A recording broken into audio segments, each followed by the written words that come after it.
I'm putting my seatbelt on, I'm strapping in the plane. I'm getting into the cockpit and I'm strapping the plane on me. It was awesome. It was so awesome. I was like, dude, this is flow state. Like, I'm strapping this stuff on me and I'm in flow and I'm just cruising and, translating that into your personal life and just strapping the things onto you and you becoming one with the task at hand is the epitome of flow state. That was the coolest story and way to relate or kind of compare what flow feels like or looks like. Welcome to the Success Flow Podcast, where our mission is simple: to be better each day and relay our findings with other relentless humans defining success for themselves. If that sounds like you, let's begin.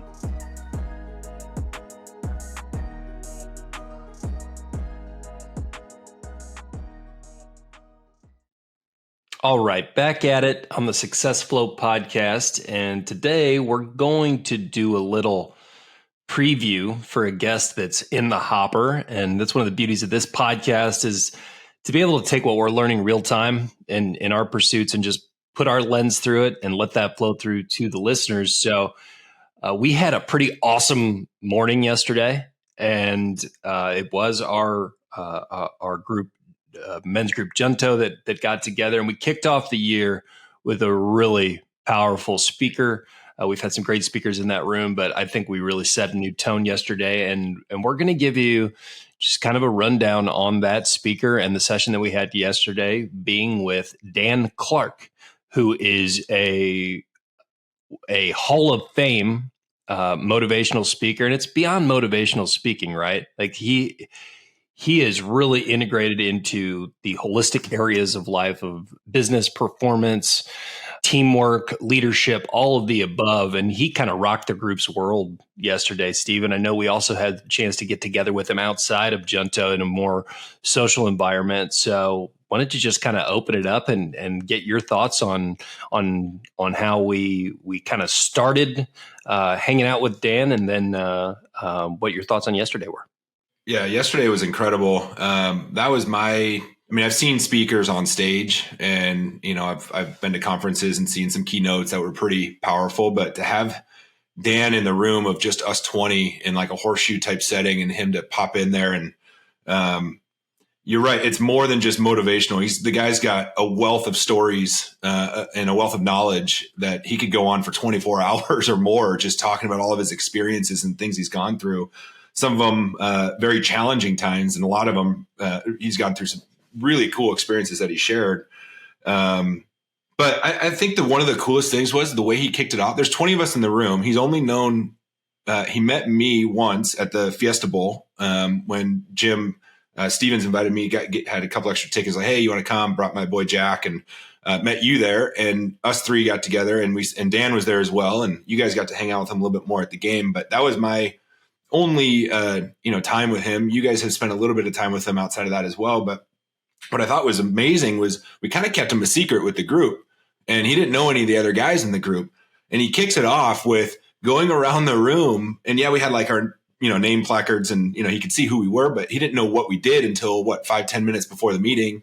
And he goes around the room, and he just said, he looks at each person in the eyes, and he tells them, he's like, I know you do this, like, Phil, with your holistic approach and the meditation and the flow states and the mental health for entrepreneurs who, you're trying to end unnecessary suffering. And then, he goes around the room, and he comes to me, and he's like, Steven, hang out at Fiesta Bowl with your son, Jack, and you're the payroll guy of the group. And then he moves on to the insurance corner, and just was able to rattle off every single guy's profession and had a story or a comment about him without looking at any notes.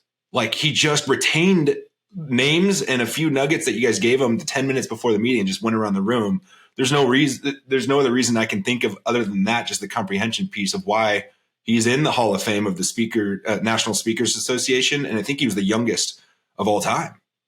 I thought that was so impressive as well, too. And his vulnerability, the way he kicked it off. I mean, this is a guy that's used to standing in front of hundreds or thousands of people, spoken for many of the Fortune 500, and to be put in that room in that different setting, that's not, his usual go-to. It's usually more formal. And even though he over prepares, I saw like the way he was going about mind mapping the room and putting in his recall, going left and right before there are any faces to even put to each name. And that was one of the most impressive things that I've seen live as well.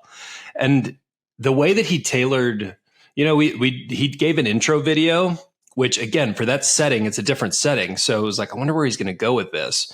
And then he transitioned and totally kind of went with the self-deprecation and was like, from what I've learned about this group, these are the types of rooms I want to be in, and this is the type of things that I want to be talking about. So thank you for having me. And it was just really, really well done the way he adapted to the room.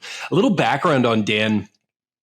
He started his whole life was based around athletics. And when he was playing college football at the University of Utah, not only was he a college football player, he was a Golden Gloves boxer. He was a champion alpine back skier. Kind of got the most interesting man in the world resume going on there. But he suffered an injury while at the University of Utah that left him temporarily paralyzed. His whole left side was numb. He was concussed. Really did not know how he was going to recover. They say he might have brain damage, and he jokes about it now, but he didn't know either. One of the most scariest, lowest points of his life when his whole life was dedicated to he thought he was going to be drafted by the Oakland Raiders. That set him to what I love the concept of is people talk about hitting their rock bottom, but he says reframe that to rock foundation. And that's something that ever since I read his book has really landed with me, and reframing that as, no, this is just a new beginning. This is not a bottom. Yeah, that was he was projected to be a number one pick in the NFL, and I remember he was telling that story, and he was just like, I was absolutely crushed. Like, just I thought life was over, and all these his perspectives on it. And I mean, imagine being like all you knew. You're just an elite athlete playing college sports, and you get that taken away from you from one hit. And he made a really powerful statement of like, life can change in a single moment. Like a single moment can change your life in a very negative or a very positive way. And it's all about your perspective. And it kind of what hit me too was the story. He used Jim's family as a reference, but talking about how people are, who go through anxiety and depression and things, and like, oh my gosh, and like this is going wrong, and woe is me, and I'm negative and all these things. And, I'm hitting rock bottom, and this is the worst thing in the world. And then all of a sudden you get a phone call. And he used Jim's daughter as an example, saying, you get that phone call, Jim, and you're, whining and crying, and you're at home, and you're just like, the world is against me, and I'm negative with everything. And then you get that phone call saying, Jim, your daughter was just hit by a car. She's in a car accident. You need to come right now, right away. And all of a sudden he paints this picture and tells this story of Jim being, oh my gosh, adrenaline pumping through his veins. I got to drop everything. I got to race over the car. And now all of his worries that he had before do not matter at all. And so that kind of, being a father myself and like just putting myself in those shoes and being like, oh my gosh, it's so true. You get the chills when you hear a story like that. Now, none of that is true, but it's all possible life situations. And the whole point of him telling that story was like, when you have a perspective of thinking more positively and things aren't really that bad, right? You're not going to hit the rock bottom. Like you said, it's the rock foundation and everything's temporary. You just continue to push forward. Like let it go. It just continue focusing on what you're trying to do and continue to be strong. And I think one of the other things that he said was really cool was how when you have a negative thing in your life, if you're looking at it as a negative thing all the time and there's no way around it or how to get past that, switch your perspective and your mindset thinking that's more like an injury. That negative thing is an injury. And how do you overcome an injury? Well, you do rehab. And so figure out what your rehab program is and focus on that. And then you'll come back stronger than you ever were before that injury. And so I thought that was neat too. It's just your perspective, like all the crappy things that go on in your life. Think of it as an injury and what's my rehab program and how do I get that? And a lot of that is vulnerability and sharing your story and talking to people about the things that you're going through and leveraging those resources and those people around you. I thought that was really powerful. Some of those things, those real life stories that he was talking about. And yeah, he was, man, I couldn't imagine. I mean, paralyzed and thought his life was over and he was able to overcome. And now he's doing amazing, amazing things. And some of the stuff he did was, was pretty incredible. Yeah. And that story that you just mentioned while we were listening to him yesterday took me back to, because reading his book, The Art of Significance. I obviously picked it up after the first time I had breakfast with him because I was like, this guy is putting out everything that we are trying to absorb and communicate now, and it's so great. This book, The Art of Significance, so perfect for this podcast. Is he says, let's stop focusing on success, even though that's the title of our podcast here. But Right. Instead of living a life of success, let's live a life of significance. And when you reframe that, it's like, what are my actions actually tied to? Am I making an impact in other people's lives, in how the world is operating today? Am I making my dent in the universe, as opposed to what is success? That's what we talk about all the time, or we're defining it for ourselves. There's no set definition. So let's be significant, and not for the trappings of material success, but for what else is there, for these gifts and abilities that we've been given. And that story that you mentioned, he talks about perseverance instead of patience, which I love, because when you're running and gunning, like a lot of us are, as the listeners as well, like patience isn't really one of our best virtues often.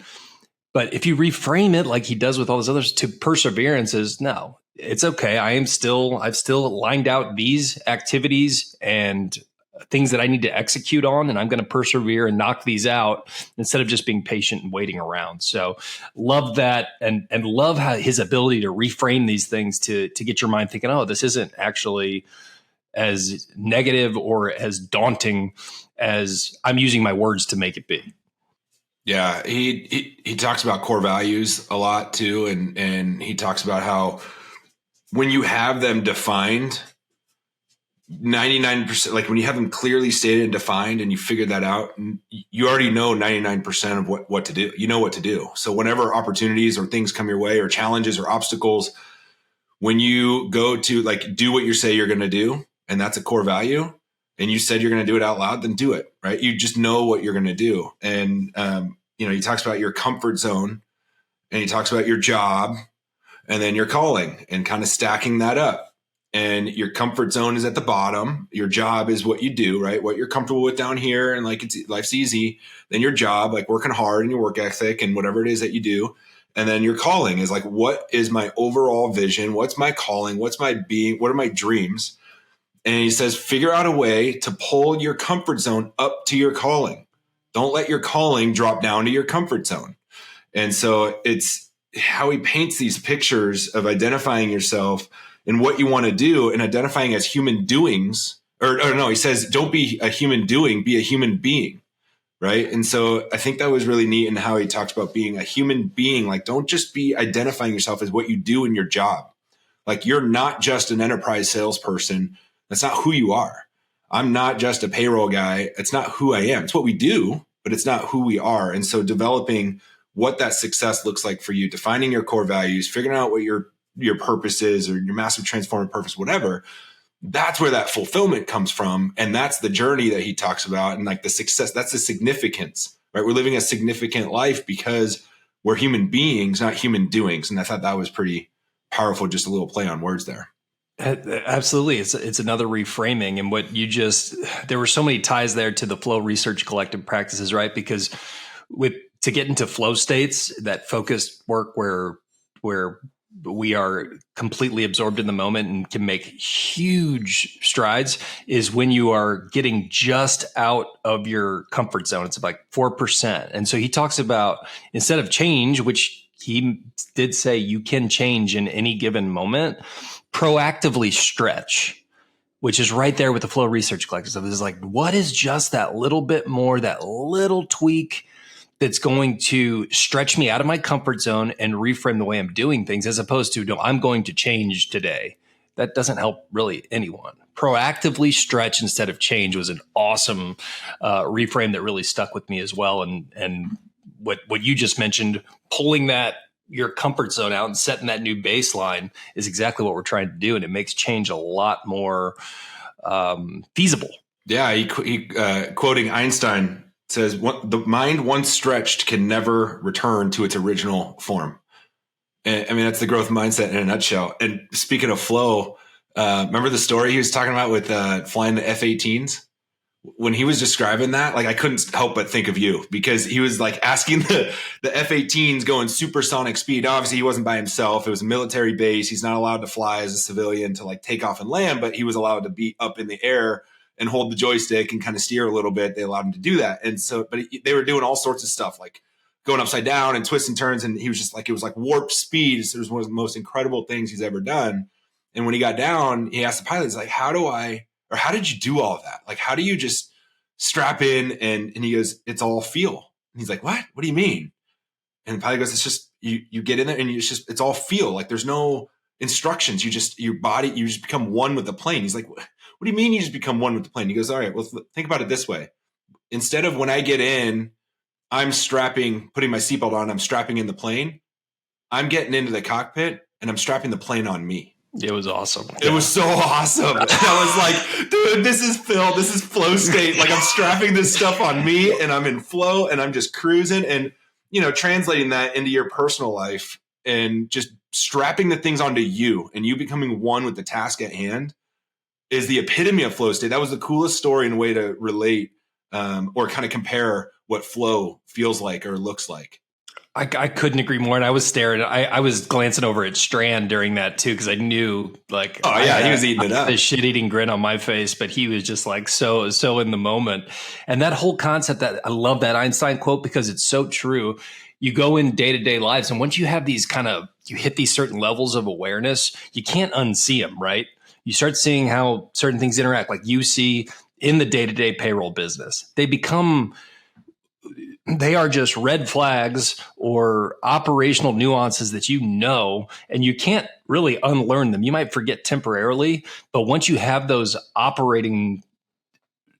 those expansions of consciousness to how things work, your mind's never going to regress. I mean, obviously we have cognitive decline and whatnot, but if you're in the moment with all of these instances, you become an expert and you have that awareness, it doesn't just go away. And him reiterating that was huge. It was. And, he says, nothing happens to us. Everything happens for us. And when you stretch your mind, you change your perspective of everything that comes at you, whether it's a challenge, an obstacle, or an opportunity. And it's something that happens for us, an opportunity to assess, iterate, act, whatever we need to do to make it into a positive experience instead of the negative, the woe is me. And, he says reasons lead to conclusions, but it's emotion that leads to action. And so when things happen and they make us feel a way, how do we hone in on that emotion to take the action and change the perception of what we need, of what we're working on? And the best way to do that, in the way I'm a storyteller. He's the master at storytelling, and I've already connected with him. We're going to grab lunch and coffee. I want to pick his brain on how do you pull on the heartstrings in your stories, right? Like you can tell stories and give examples and all that, but he is the master at focusing on the what and the why, or the what and the how is your head, right? Those are the things that are in your head. And then the why is what pulls on the heart. And so when you can marry the two, that's how you build culture, and that's how you build the people around you in a positive light. And so as business owners and as leaders and running your teams, the how and the what is your head is transactional, and the why and the passion is your heart. It's transformational. And he goes, building culture is at the highest level. You are believing, expecting in your behavior, in your leadership. How are you being foreseen? But at the lowest level, what are you willing to tolerate of those beliefs, expectations, and behavior? And as a team leader or as a business owner, it couldn't be more true. Like you're striving to build the best culture you can for your business, or the best culture you can for your family. You don't even have to be just in the community or people that are around you. And you have all these beliefs and you have these expectations for yourself, and you have these behaviors that are positive and light. And then all of a sudden the people around you, what are you willing to tolerate if they're not on your level? And how do you kind of get them up to that level? And it kind of goes to Tim Grover. I finished the Relentless book, right? We had that challenge before the end of the year, and he talks about how Michael Jordan and Kobe, and how he says, those guys never play down to their competition's level. They never fit in. They're up here, and it's up to you to get on their level. And so I think that when Dan was talking about culture and those types of things, like what are you willing to tolerate? Absolutely. And you could see it in the group yesterday. Like that. So I think it's so awesome when we all get together on those Thursdays, because not everybody is putting in that time, right? To carve out once a month time to get into a room, stretch yourself out of your comfort zone. None of us like showing, our weaknesses or what we're working on, even though it's becoming more of a vulnerable norm to do so. And you can just see the change in everyone as they leave the room. When you're exposed to that, I just had it on fire day yesterday, and it's not, you don't need this. This shouldn't be a requirement to keep you to keep your, call it, motivation going, but it's just a constant reminder of what we're trying to do and what's the art of the possible, and that stretching week in, month out. Yeah. And he said too during the meeting, and just that's what's powerful about our group and just a mastermind in general, or an accountability group or something. Like, find your crew, find a group of people that you can be vulnerable with, that that won't judge you, pass judgment, or be willing to the definition of vulnerability is the willingness to share with the risk of being hurt or show weakness. And it's not weak, or it's if you're around the right people, you're not going to get hurt. It's actually a sign of leadership and strength. And Dan mentioned that too. And he looks everyone in the room and he's like, don't raise your hand, but there's 22 of you guys in this room, and there's at least one that's hurting right now that no one knows about. And it's true. It's probably 1 out of 20. It's probably more than that. Right. And having a group like that where we can all come together and, just reaching out to each other after those meetings and, hey, what'd you think? How's it going? How are you doing? And whatever. I think that's what's powerful about that. And it goes such a long way, especially, especially in entrepreneurship or leaders, or, in men in general, or women that are just at a level that they don't have as many people as they can talk to. And when you find those groups, it's extremely powerful. And then you bring in guys like Dan to come in and talk to us about their life experiences and all. Dude's been to space, and like, put that into perspective. He's into space and he's talking about looking down on Earth. And it was, what do you say? It was like pure silence for 5 hours, just nothing but thoughts. And just thinking of like, I'm just this speck in this massive unknown solar system. And, just puts your life into perspective. Like, I'm going to do some great things with this. Like, why am I even here? What is my significant place in this universe? I love that. Yeah. It's super powerful stuff for sure. Yeah. I was thinking about just when you look at, so Dan is, I think 64. Sorry, Dan, if we're off there a little bit, but he's so in tune, and you can tell he's just done his work to stay in what is relevant and how the world is working from a business perspective, from a social perspective. I think he's going to speak today at somewhere that Post Malone is like entertaining for after they speak tonight. And for me, that set a whole new level of, for the long play, how do I stay sharp and not so in my own construct of all the things that we're working to get an understanding? Like we said, that you start understanding things, but that continual learning to be relevant, to jump into any room and to bring that value. What things are lifelong and just kind of fundamental principles that are evergreen, but then what are the new things that are happening in the world that I need to reevaluate my perspective on? I think that's so impressive for a guy with his wisdom to be so relevant in today's age.